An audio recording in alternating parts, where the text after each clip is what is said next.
యేసుని ప్రేమ ఛానల్కి స్వాగతం. దయచేసి ఈ ఛానల్ని లైక్ చేయండి, షేర్ చేయండి, సబ్స్క్రైబ్ చేయండి. స్వాగతం. ప్రభు శిష్యులతో జరిపిన సుదీర్ఘమైన కొండమీద ప్రసంగాన్ని ధ్యానిస్తున్నాం. అన్య ప్రపంచాన్ని, అవిశ్వాసుల లోకాన్ని ప్రభావితం చేయగల క్రీస్తు వ్యక్తిత్వం, క్రైస్తవ గుణ లక్షణాల జాబితాను ధ్యానించి వీటికి సంబంధించిన 4 ఉపమానాలను ఉప్పు, వెలుగు, కొండమీదనున్న పట్టణము, ద్వీపస్తంభము, పైని దీపము అనే వీటిని గూర్చి పరిశీలించనే ఉన్నాం. మీరు లోకమునకు ఉప్పై ఉన్నారు. ఉప్పు నిస్సారమైతే అది దేనివలన సారము పొందును? అది బయట పారవేయబడి మనుషుల చేత త్రొక్కబడుటకే గాని మరి దేనికిని పనికిరాదు. మీరు లోకమునకు వెలుగై ఉన్నారు. కొండమీద నుండు పట్టణము మరుగై ఉండనేరదు. మనుషులు దీపం వెలిగించి కుంచెము క్రింద పెట్టరు కాని అది ఇంట నుండి వారందరికీ వెలిగిచ్చుటకై దీపస్తంభం మీదనే పెట్టుదురు. మనుషులు మీ సత్క్రియలను చూచి పరలోకమందున్న మీ తండ్రిని మహిమపరచునట్లు వారి ఎదుట మీ వెలుగు ప్రకాశింపనీయుడి. మొదటి క్రైస్తవ సమావేశ నిర్వహణలోని ప్రభు యొక్క ఉద్దేశమేమిటంటే, ఈ లోకములోని మనిషి అవసరతలకు, సమస్యలకు, ప్రశ్నలకు క్రీస్తు పరిష్కారాన్ని, సమాధానాన్ని అందించడానికి తాను వ్యక్తిగతంగా పిలిచిన తన శిష్యులకు తర్ఫీదునిస్తూ వచ్చాడు. ప్రభు అక్కడ చేరిన జనసమూహాలను 2గా విభజించారు. మొదటి గుంపు సమస్యలకు, ప్రశ్నలకు, అవసరతలకు భాగస్థులై ఉన్నారు. రెండవ గుంపు సమస్యల పరిష్కారానికి, జవాబుకు భాగస్థులుగా చేయబడ్డారు. ఇక గత పాఠం యొక్క ముగింపులో మనం చూసినట్టుగా క్రైస్తవులుగా చేయబడడంలోని అవసరతను ప్రభు బోధించారు. ధన్యకరమైన 8 క్రైస్తవ గుణలక్షణాల ద్వారా మనిషి అవసరత పరిష్కరించబడుతుంది. ఉప్పు, వెలుగు, కొండమీద పట్టణము, దీపస్తంభము పైని దీపము అనే 4 రమ్యమైన అంశాల నుండి మన ముందుంచబడిన గొప్ప సవాలును తెలుసుకుందాం. క్లుప్తంగా చెప్పుకోవాలంటే, యేసు ప్రభు కొండ పైభాగాన ఏమి చేస్తున్నారు? ఈ 4 అంశాల నుండి మన ఆత్మీయ జీవితాలకు అన్వయము దొరుకుతూ ఉంది. చెప్పాలంటే మత్తయి సువార్త 5వ అధ్యాయము మొదటి 12 వచనాలు బోధ కాగా, అక్కడ నుండి మిగిలిన సమాచారమంతా అన్వయమయుంది. క్రైస్తవులు కావడములోని అవసరత, క్రైస్తవులకు ఉండవలసిన వ్యక్తిత్వం, లక్షణాలు, సమాజాన్ని ప్రభావితం చేయగల సవాలు అనేవే మత్తయి 5, 6, 7 అధ్యాయాల్లోని సారాంశం. మీరు లోకానికి ఉప్పు అంటే దీని అర్థమేమిటి? ఈనాడు ఉన్నట్టుగా పదార్థాల శీతలీకరణ పద్ధతి ఆనాడు లేదు. ఇప్పుడు విద్యుత్ సహాయముతో అత్యాధునిక విధానములో పదార్థాలు చెడిపోకుండా రిఫ్రిజిరేటర్స్ ఎన్నో రకాలు మార్కెట్లోనికి వచ్చాయి. ఆ దినాల్లో మాంసం లాంటి పదార్థాలను ఉప్పులో ముంచి దాచుకునేవారు. ఈ లోకములో ప్రభు పక్షంగా జీవించే క్రైస్తవులకు అర్థాన్ని, నిర్వచనాన్ని చెప్పి వారు తన ఉప్పుగా జీవించాలని ప్రభు చెప్పారు. ఈ లోకము చెడిపోయే మాంసం లేక పాడైన పదార్థం వంటిదిగా ఉన్నప్పుడు అట్టి లోకానికి తన ప్రజలు ఉప్పు వంటి వారని చెప్పారు. దాని కాలుష్యము నుండి, చెడిపోయిన స్థితి నుండి ఈ లోకాన్ని కాపాడవలసిన వారు కూడా క్రీస్తు శిష్యులే. ఈ విధంగా వారు లోకానికి పరిష్కారము మరియు సమాధానము కాగలరు.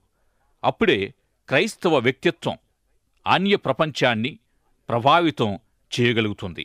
ఉప్పు లేకుండా తినదగిన పదార్థం ఏముంది? ఇక రోజువారీ ఆహారానికి తప్పక ఉప్పు వాడకం క్రమంగా ఉండాలి.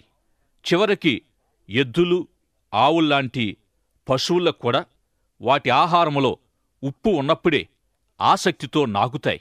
ఇక కొండ దిగువన ఉన్న ప్రజలను వారికి చూపించి ఏదో పైకి జీవిస్తున్నట్టుగా కనబడుతూ ఉన్నప్పటికీ నిజమైన జీవము వారిలో లేదు. వారికి ఆశీర్వాదము లేదు. మానవులందరి కొరకు తండ్రి అయిన దేవుడు నిర్ణయించిన జీవాన్ని వారింక పొందలేదు. దేవుని కృపాస్థాయిని వారింకా చేరుకోలేదు గనుక క్రీస్తు శిష్యులు ఆ కొండ దిగువకు వెళ్ళి వారిని కలుసుకొని జీవాన్నిచ్చే నమూనాలుగా, జీవిత సూత్రాలుగా వారి మధ్యలో జీవిస్తూ ఈ క్రీస్తు శిష్యుల్లోనే వారు జీవాన్ని కనుగొనేటట్లుగా లోకాన్ని ప్రభావితం చేయాలని ప్రభు చెప్పారు. అనేక అంతస్తుల భవనాల్లో ఉంటూ వాతావరణ తీవ్రత అదుపు చేయబడే వెచ్చని లేక చల్లని భవనాల గదుల్లో సౌఖ్యంగా ఉంటూ ఉంటే కొండ దిగువన ఉండే సమస్యలు, పరిస్థితులు మనం చూడలేం, అర్థం చేసుకోలేం. దేవుడు మనకు అనుగ్రహించిన కృపాస్థాయిలో మాత్రమే ఇట్టి సేవ మనం చేయగలం. ఎందుకంటే ప్రభువే తప్ప ప్రభు శిష్యులమైన మనము మనంతట మనంగా ఏమీ చేయలేనప్పుడు దేవుని కృప మాత్రమే పనిచేస్తుంది. ఆత్మ విషయమైన దీనులు అంటే ఏమీ చేయలేనివారు అని అర్థముంది. పరిశుద్ధాత్మ దేవుని శక్తి మనలో ఈ 8 ధన్యతలను అమలు జరిపినప్పుడు ఫలితంగా ఈ లోకానికి ఉప్పై ఉంటాం. ఈ కఠినమైన అవిశ్వాసులైన శత్రు ప్రపంచములో పరిశుద్ధాత్మ దేవుని శక్తిలోనే క్రీస్తు ఉప్పుగా మనం జీవించగలం. ఈ అన్య లోకాన్ని ప్రభావితం చేయగల మరొక ఉపమానము, 2వ ఉపమానము, ఈ లోకానికి వెలుగై ఉండుట. మనుషులు దీపం వెలిగించి కొంచెం క్రిందనో మంచం క్రిందనో పెట్టక అందరికీ కనిపించే విధంగా ముఖ్యమైన చోటులో పెట్టినప్పుడు ఇల్లంతటినీ వెలిగిస్తుంది. ఈ విధంగా తాము అంధకారములో జీవిస్తున్నాము అని తెలియని లోకానికి క్రీస్తు శిష్యులు వెలుగును చూపినప్పుడే వెలుగైన క్రీస్తును లోకం తెలుసుకుంటుంది. జనసమూహాలను చూచినప్పుడు ప్రభువుకు వారు కాపరలేని గొర్రెల్లాగా కనిపించారు. తామున్న వాస్తవ స్థితిని కూడా తెలుసుకోలేని ఆ ప్రజా సమూహాలను చూచి ప్రభు కనికెరపడ్డారు. తన పరిచర్య చివరి సమయములో ప్రభు ప్రధాన యాజక పాత్రను లేక ప్రార్థనను తండ్రికి సమర్పించారు. యోహాను సువార్త 17వ అధ్యాయములో వ్రాయబడిన ఆ ప్రార్థనలో ఈ లోకము అనే మాట ప్రభు 17 సార్లు ఉపయోగించారు. ఈ లోకము కొరకైన గొప్ప భారాన్ని కూడా ప్రభు తన ప్రార్థనలో యోహాను సువార్త 17వ అధ్యాయములో వ్యక్తపరిచారు. మరొక ఆశ్చర్యం ఏమిటంటే ఈ లోకములో ఉండబోతున్న తన శిష్యుల కొరకు ప్రార్థిస్తూ వారికి సమస్తము అనుగ్రహిస్తున్నానని చెప్పారు. మీరు లోకమునకు వెలుగు అనే ఈ వాక్యము గ్రీకులో మీరు మాత్రమే ఈ లోకానికి వెలుగు అని వ్రాయబడింది. క్రీస్తు వెలుగును లోకానికి ప్రసరింపచేసే క్రీస్తు శిష్యులే కొండ దిగువన ప్రజలలో ఉన్న సమస్యలకు, ప్రశ్నలకు పరిష్కారం కాగలరు. ఇక 3వ ఉపమానము దీపస్తంభం పైనున్న దీపము. ఇది కూడా ఎంతో రమ్యమైన సాదృశ్యమయుంది. కొండపైకి వెళ్ళి ప్రభుతో చేరకముందు యేసుప్రభు శిష్యులు వెలిగించబడని కొవ్వొత్తు వలె ఉన్నారు. అయితే యేసుప్రభుచే పిలువబడి ప్రభువుచే వెలిగించబడిన పిమ్మట వారు క్రైస్తవులుగా చేయబడడంలోని అవసరతను, ప్రాముఖ్యతను, ప్రయోజనాలను వారు తెలుసుకోగలిగారు. ప్రభు వారిని వెలిగించి వారిని, వారి దీపాన్ని దీపస్తంభంపై ఉంచారు. ప్రభు వారిని వెలిగించాడు. ప్రభువే వారిని దీపస్తంభం పైన ఉంచారు. యోహాను సువార్త 15వ అధ్యాయము 16వ వచనములో తాను వారిని ఏర్పరచుకొనడంలో ఇట్టి అర్థాన్నే తెలియజేస్తూ ఉన్నారు. మీరు నన్ను ఏర్పరచుకోలేదు, నేనే మిమ్మును ఏర్పరచుకున్నాను. మీరు ఫలించడానికి, మీ ఫలము నిలిచి ఉండడానికి ఈ విధంగా ఏర్పరచుకున్నానని తెలియజేసిన రీతిగా వారిని వెలిగించి వారి వెలుగు లోకమంతటా వెదజల్లబడడానికి వారిని దీపస్తంభంపై ఉంచారు. ఆటలాడుకునే పిల్లలు తాబేళ్లను ఇంటి ముందు ఉండే కంచెలపై ఎక్కించి ఆటలాడతారు. ఈ తాబేలు అనేది తనంతట తాను ఎక్కలేదు, ఎవరైనా ఎక్కించాలి.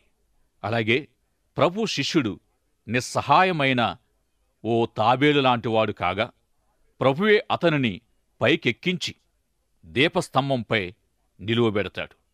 ఇక చివరి ఉపమానము 4వది మరుగైయుండనేరక అందరికీ కనపడుతూ ఉన్న కొండమీద పట్టణంగా ప్రభు వారిని ఉంచారు. క్రీస్తు శిష్యులైన వారు తాము క్రీస్తు శిష్యులమనే వాస్తవాన్ని దాచలేరు. లోకానికి ఉప్పై లోకానికి వెలుగైన క్రీస్తు శిష్యులు దాగి ఉండరు. ప్రియ సోదరుడా, సోదరి, నీవు క్రీస్తు శిష్యుడవా? ఒకవేళ క్రీస్తు శిష్యుడవైతే అట్టి వాస్తవాన్ని దాచిపెట్టి ఉంచావా? రహస్యపు శిష్యరికమనేది వాక్య విధానములోనే లేదు. పరలోకమందున్న మీ తండ్రి మహిమపరచబడినట్లు ఈ లోకం ఎదుట మీ వెలుగు ప్రకాశింపచేయుడి. దేవుని కొరకు గొప్పగా వాడబడిన వారంతా ముందుగా దేవుణ్ణి గొప్పగా ఆరాధించినవారు. దేవునిలోనికి వారి రాక ఎంతో అర్థవంతము, ఫలవంతము అయినట్లే దేవుని నిమిత్తము వారు బయలు వెళ్ళినది అర్థవంతమై ఫలవంతమై ఉంటూ వచ్చింది. నీవు అర్థం చేసుకోగలిగినట్టయితే మొదటి 4 ధన్యతల మార్గం దేవునిలోనికి రావడమయుండి తద్వారా దేవుడు నీ జీవితంలో పనిచేసే అద్భుతాన్ని జరిగించగలదై ఉంది. ఇక కొన్ని కార్యాలైతే ఏకాంతములో జరిగేవయున్నాయి.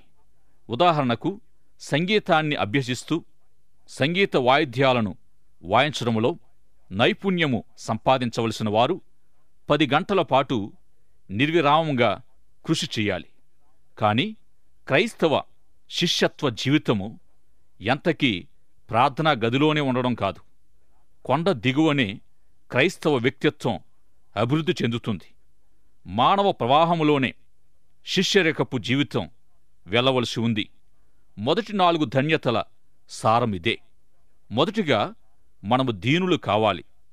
తగ్గించుకున్న వారంగా, దుఃఖము తెలిసిన దుఃఖితులుగా, సాత్వికులుగా, ఆకలి దప్పులు గలవారుగా మనం ఉండాలి. సరియైన దాని కొరకైన కోరిక సాత్వికాలతోనైనట్టి ఒప్పందం కొండ దిగువనే జరగాలి. కొండ క్రింద భాగాన్ని ఎప్పుడూ విడిచిపెట్టకూడదు. అలా అయితేగాని 5, 6, 7 ధన్యతలను మనం పొందలేం. 5వ ధన్యత కనికరము గలవారు ధన్యులు. కొండ దిగువకు వెళ్లకుండా షరతుల్లేని దైవ ప్రేమ కనికరాలను ఎప్పుడు ఎక్కడ కనపరచగలం? ఎన్నో కొరతలు, అక్కరలు, అవసరతలతో నిండిన కొండ దిగువకు మనలో నింపబడిన దైవ ప్రేమ మనలను తీసుకుని వెళుతుంది.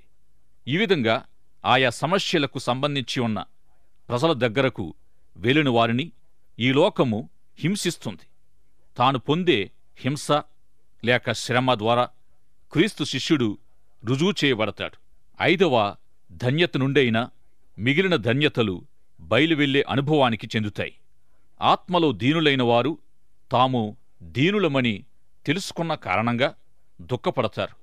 అదేవిధంగా సాత్వికులైన వారు నీతి కొరకైనట్టి కోరిక లేక ఆకలి దప్పికను కలిగి ఉంటారు. కనికరము గలవారు శుద్ధ హృదయ స్థితికి నడిపించబడతారు. సమాధానకారకులు హింసించబడతారు. ఈ ధన్యతలు ఒకదానితో ఒకటి కలిసి ఉంటూ ఒకదాన్నుండి వేరొకదానికి నడిపించబడడం మనం చూస్తున్నాం. ఆత్మలోని దీనత్వం కొండపైకి మనల్ని కొంతవరకు తీసుకెళ్తుంది. దుఃఖపడిన స్థితి మరికొంచెము ముందుకు నడిపిస్తుంది. అప్పుడు సాత్వికం వచ్చి 3 దూరము నడిపించగా నీతి కొరకైన ఆకలి, దాహము నిన్ను కొండపైకి ఎక్కిస్తాయని మార్టిన్ లాయిడ్ జోన్స్ వివరించాడు. ఈ ధన్యతలతో నింపబడి కొండపైకి చేర్చబడిన నీవు ధర్మశాస్త్ర భారాన్ని ఇతరులపై మోపే పరిసయ్యుని వలె ఉంటావా? కాదుగాని స్వంత జీవితం కొరకైనట్టి ఆసక్తిని, స్వార్థాన్ని విడిచి షరతులు లేని ప్రేమతో, శుద్ధ హృదయముతో సమాధాన కారకుడిగా కొండ దిగువకు వెళతావు. ఈ స్థితిలో హింసను లేక శ్రమను కూడా ఎదుర్కోవచ్చు. ఇదే ధన్యతల ఫలితం, ధన్యతల సారమయుంది. 8 ధన్యతల సారము నిన్ను లోకానికి ఉప్పుగా, వెలుగుగా, దీపస్తంభంపైని దీపంగా, కొండమీది పట్నంగా ఉంచి కొండ దిగువన లోకములోని మానవ అవసరతలకు, సమస్యలకు, ప్రశ్నలకు పరిష్కారంగా, జవాబుగా నిన్ను చేస్తుంది. ఈ విధమైన సమాధానాన్ని, పరిష్కారాన్ని లోకానికి అందించే పరిచర్యకు ఉప్పుగా, వెలుగుగా, జీవించే స్థితికి నేను కాదు ప్రభువే అనగల దీనత్వము మూలం కాగలదు. దీనత్వముతో, దీనత్వపు దుఃఖములో నేను కాదు ప్రభువా, నీవే, నాతోనున్న నీవే అని చెప్పగలం. 3, 4 ధన్యతల నుండి క్రైస్తవ్యపు అనుభవంలోనే సాత్వికము కలుగుతుంది. క్రైస్తవ్యములోని మార్పు మన యావత్ చిత్తాన్ని ప్రభావితం చేస్తుంది. మన స్వయం, స్వార్థం అదృశ్యమైపోతాయి, బయటికి వెళ్ళిపోతాయి. మనము ఈ ధన్యతల విషయమై దేవునితో యథార్థంగా మాట్లాడాలి. కొన్నిసార్లు మనకు నిజంగా అంతరాలలో ఈ విషయాలు ప్రకారమైన కోరిక ఉండదు. మన తలంపులు, మన భావాలు దేవునికి కనబడకుండా మనము దాచలేం. ఒకవేళ నీకే ఈ విధంగా ఇష్టం లేకపోతే, ప్రభువా నాకివి ఇష్టం లేదని చెప్పినా కొంతవరకు మంచిదే. మన అయిష్టతల్ని మనతోనున్న దేవుడే సరిచేస్తాడు. 5, 6 ధన్యతలు కనికరము, హృదయశుద్ధి. ప్రభు తన శిష్యుల ద్వారానే తన ప్రేమను ఈ లోకానికి అందిస్తూ ఉన్నాడు. ఈ ప్రేమ మనకి చేతకాదు అనే విషయాన్ని ప్రభువుకు తెలియజేసినప్పుడు మనతోనున్న ఆయనే తన ప్రేమను అమలుపరుస్తాడు. కొండ దిగువన ఉండే సమస్యలకు, కష్టాలకు పరిష్కారాన్ని, జవాబును, విడుదలను ఆయనే కలుగుజేస్తాడు. క్రొత్త నిబంధనలోని అతి శక్తివంతమైన గొప్ప సందేశం ఏమిటంటే, దేవుడు మనలో, మనతో ఉన్నాడనేదే. ఈ మేరకు దేవుడు మన ద్వారా తన పరిష్కారాన్ని, జవాబును, మానవ అవసరతలు అన్నిటికీ సరిపడిన సహాయాన్ని అందిస్తాడు. నేను కాదు ఆయనే, నాతో, నాలో ఉన్న ప్రభువే అనే ఒప్పుదల దేవుని పరిష్కారములో, జవాబులో మనల్ని భాగస్థులను చేస్తుంది. 7, 8 ధన్యతలు సమాధాన పరిచర్య ఫలితమై ఉంటాయి. నేను కాదు ప్రభువే అనే అవగాహన మనలో కలిగినాడు ఇక మన జీవితాలు సమస్యగా కాదు, పరిష్కారంగా ఉంటాయి. ప్రశ్నార్థకంగా కాదు, జవాబుగా ఉంటాయి. యేసు ప్రభు చిన్న గాడిదనెక్కి యెరూషలేము వీధుల గుండా ప్రయాణం చేశాడు. ఈ విధంగా ప్రభు మన జీవితాల నుండి ఇతరుల జీవితాల్లోనికి ప్రయాణం చేసినప్పుడు స్తోత్ర ఘనతలు మనకు చెందవు. పరిచర్యలు వైఫల్యం చెందడంలోని ఒకానొక కారణమేమిటంటే, మన పరిచర్యను బట్టి ప్రభువును గాక మనము మెప్పును, అభినందనలను అందుకోవడమే కారణం. నిజానికి మనము చిన్న గాడిదలం. మనకెందుకు మధ్యలో అభినందనలు? సంఖ్యాకాండములో దేవుడు ఒక గాడిదను వాడుకున్నాడు. అప్పుడు దేవుడు ఒక సందేశాన్ని కలిగి ఉన్నాడు. కాని అక్కడ ఆయనకు మనుషులెవరూ దొరకలేదు. ఆ గాడిదకే మాటనిచ్చాడు. అలాగే మత్తయి సువార్త 21వ అధ్యాయంలో కూడా ప్రభు ఒక గాడిదను తీసుకున్నాడు. అది ఆయనకు అందుబాటులో ఉంది. సాధారణమైన తలంపు ఏమిటంటే, దేవుడు గొప్పవారి ద్వారా గొప్ప పనులు చేస్తాడని మనం అనుకుంటాం. కాని సామాన్యుల ద్వారానే అసాధారణ విషయాలు జరిగించినట్లు క్రొత్త నిబంధన సంఘ చరిత్ర అంతటిలో మనం చూస్తాం. అందుబాటులో ఉన్న అతి సామాన్యుల ద్వారా అసాధారణమైన విషయాలు దేవుడు జరిగించాడు. మానవ అహం నేను చేయగలను, నేను అనే తలంపుకు మనిషిని నడిపిస్తుంది. నేను చేయగలను, నేను చేస్తాను అనేది మనిషి విధానం. ధన్యతలను మనం అర్థం చేసుకుంటే మనమేమై ఉన్నాము అనేది ముఖ్యం కాదుగాని దేవుడేమై ఉన్నాడనేది ముఖ్యం. మనము ఏమి చేయగలము అన్నది కాదు, దేవుడు ఏమి చేస్తాడో అదే ప్రాముఖ్యం. మనం ఏమి అనుకుంటున్నాము అనేది ముఖ్యం కాదు, దేవుడేమి కోరుతున్నాడో అనేదే ముఖ్యం. మరి మీరు ఈ లోకానికి ఉప్పుగా, వెలుగుగా చేయబడ్డారా? సమస్త మహిమ దేవునిదయుంది. ఎందుకంటే మనమేమి చేయలేదు, అంతా ఆయనే చేశాడు. నేటి దినాల ఒక గొప్ప భక్తుడు తనను అనేక ప్రశ్నలు అడిగి తన గొప్ప పరిచర్యకు రహస్యమేమిటని తెలుసుకోగోరిన వారితో ఇలాగే చెప్పాడు. ఇహపరాలకు పనికొచ్చేది అని మనము అనుకునేది ఉచిత రక్షణకు మూలమైన దేవుని కృప చవకబారు కృప కాదు. ప్రభు పరిష్కారానికి, జవాబుకు భాగస్వామ్యం వహిస్తూ చివరకు ప్రభు కొరకు మరణించడానికైనా మనము వెనుకాడము. క్రైస్తవ వ్యక్తిత్వము అంటే ఏమిటి అనే ప్రశ్నకు ధన్యతల నుండి సమాధానం పొందగలం. గనుక ఈ ధన్యతలను మీరింకా లోతుగా త్రవ్వి తెలుసుకోమని కోరుతూ ఉన్నాను. మత్తయి సువార్త 5, 6, 7 అధ్యాయాల సారాన్ని, ఉప్పు, వెలుగు, దీపము, పట్టణము, వీటి అర్థాలను లోతుగా ధ్యానించండి. ఈ సత్యాలు అవిశ్వాస ప్రపంచంపై, ఈ లోక నాగరికత, సంస్కృతులపై ఎట్టి ప్రభావాన్ని చూపగలవో తెలుసుకుంటాం. తాను ఏమై ఉన్నాడో, తానేమి చేయవలసి ఉన్నాడో, మరి ఏమీ కావలసి ఉన్నాడో అనే విషయాలు ఆదాము తెలుసుకోవాలని దేవుడు కోరినవాడై నీవెక్కడ అని ప్రశ్నించాడు. అదేవిధంగా ఈనాడు నిన్ను, నన్ను నీవెక్కడ, నీవేమిటి, సమస్యల్లోనా, లేక పరిష్కారంగానా, లేక ప్రశ్నార్థకంగానా అని యేసు ప్రభు ప్రశ్నిస్తూ ఉన్నాడు. క్రైస్తవుడిగా దేవుడు మనలను చేయడములో గల దేవుని ఉద్దేశాన్ని సంపూర్ణంగా తెలుసుకొని అనేకులకు ఆశీర్వాదకరంగా ఉండుటకు ప్రభు మీకు సహాయం చేయనుగాక. ప్రార్థన చేసుకుందాం. ప్రార్థన. పరలోకమందున మా తండ్రి, మీ వాక్యము ద్వారా మీరు మా అందరితో మాట్లాడినందుకు వందనాలు.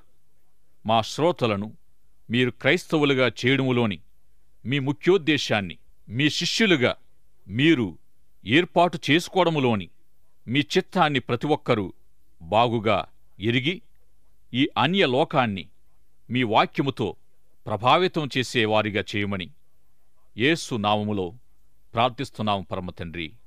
ఆమెన్. ప్రియ సోదరుడా, సోదరి, నీవు ఎటువంటి శిష్యుడిగా లేక క్రైస్తవుడిగా ఉన్నావు? నిజమైన శిష్యుడిగా, నిజమైన క్రైస్తవుడిగానా, లేక రహస్యమైన శిష్యుడిగానా? ఒక్కసారి నిన్ను నీవు పరిశీలించుకోవాల్సిందిగా కోరుతున్నాను. ప్రార్థన చేసుకుందాం. ప్రేమాస్వరూపుడువైన మా పరమతండ్రి, ఇంతవరకు 4 ఉపమానాల ద్వారా మాతో మాట్లాడినందుకు వందనాలు చెల్లిస్తున్నాం.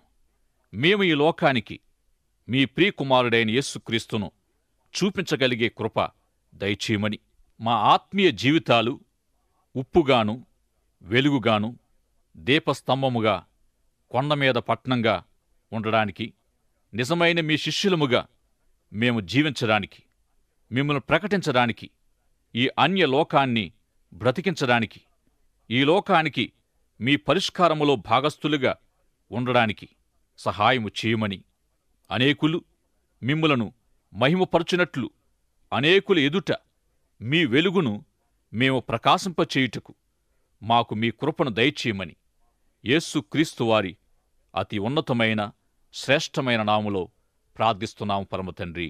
ఆమేన్. దయచేసి ఈ ఛానల్ని లైక్ చేయండి, షేర్ చేయండి, సబ్స్క్రైబ్ చేయండి.